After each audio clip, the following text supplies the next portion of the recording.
बिस्मिल्लाहिर्रहमानिर्रहीम।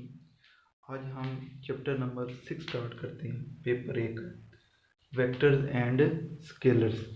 इसमें जो पहला क्वेश्चन है वो है what is scalar, give examples.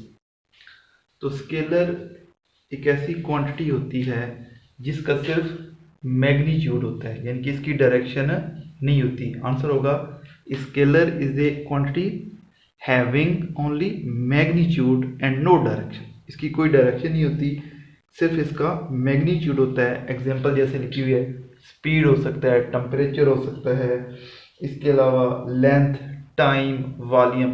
ठीक है, 2-3 एग्जांपल लिख लें। तो स्केलर एक ऐसी क्वांटिटी है जिसका सिर्फ मैग्नीट्यूड होता है, having no direction. Second question है what is vector, give example. Vector एक ऐसी फिजिकल क्वांटिटी है जिसका मैग्नीट्यूड भी होता है और डायरेक्शन भी होता है, यानी कि it has both magnitude and direction.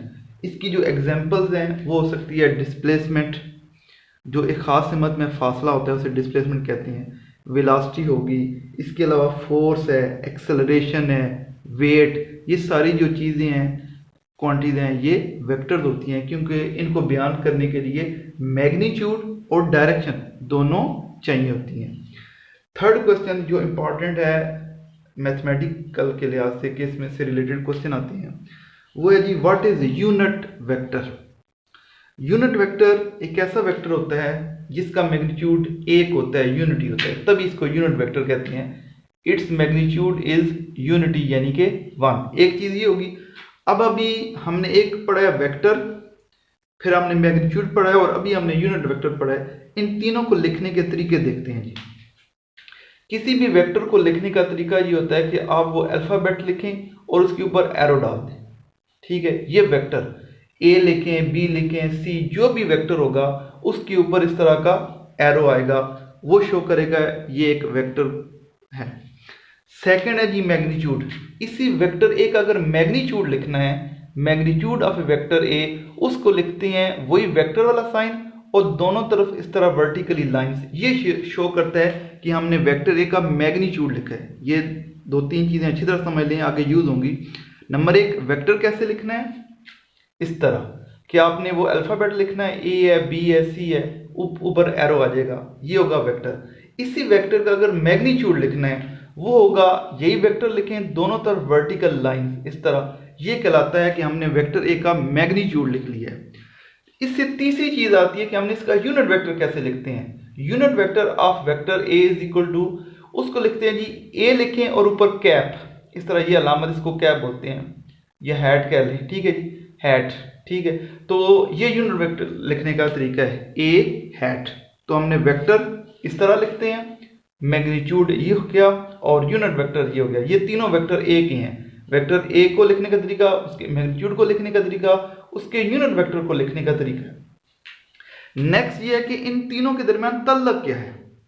ठीक है, वो मैथमेटिकली यूनिट वेक्टर जो होता है हमेशा वेक्टर डिवाइडेड बाय मैग्नीट्यूड होता है। ये आप अच्छी तरह हिफ्ज कर लें, वेक्टर डिवाइडेड बाय मैग्नीट्यूड जो होगा वो उसी वेक्टर का यूनिट वेक्टर आ जाए, क्योंकि आगे इसके मैथमेटिकल क्वेश्चन होंगे। तो यूनिट वेक्टर कैसे हासिल होता है, उस वेक्टर को उसी के मैग्नीट्यूड से डिवाइड कर लें। इसी को अगर रीअरेंज करें तो देखें ये जो नीचे है जो मैग्नीट्यूड है वो ऊपर जाके मल्टीप्लाई हो जाएगा। तो हम ये भी कह सकते हैं जो वेक्टर होता है वो मैग्नीट्यूड इनटू यूनिट वेक्टर होता है। ये आगे यूज होगा, ये भी यूज होगा, दोनों मैथमेटिकल यूज होते हैं, इसलिए मैंने दोनों लिख दिए हैं। देख लें यूनिट वेक्टर कैसे आता है, वेक्टर डिवाइड बाय मैग्नीट्यूड, ये हो गया। दूसरा जो है इसी को रीअरेंज करें, ये ऊपर चला जाएगा, मल्टीप्लाई हो जाएगा। तो हमेशा जो वेक्टर होता है वो मैग्नीट्यूड और यूनिट वेक्टर की प्रोडक्ट होता है, मल्टीप्लाई करें तो ये वेक्टर आ जाता है।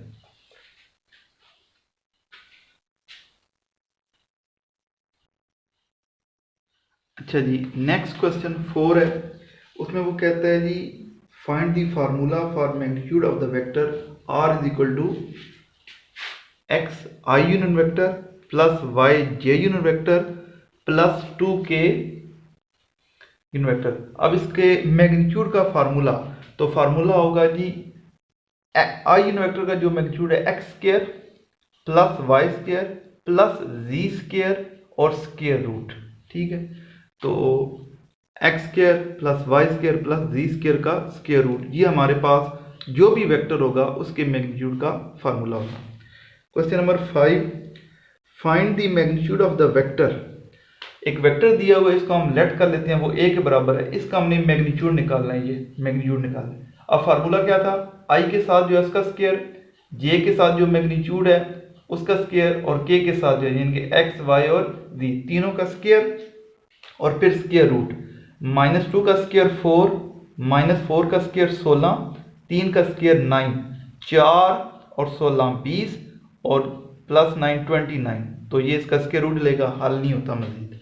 क्वेश्चन नंबर 6 है, व्हाट आर पैरेलल वेक्टर्स।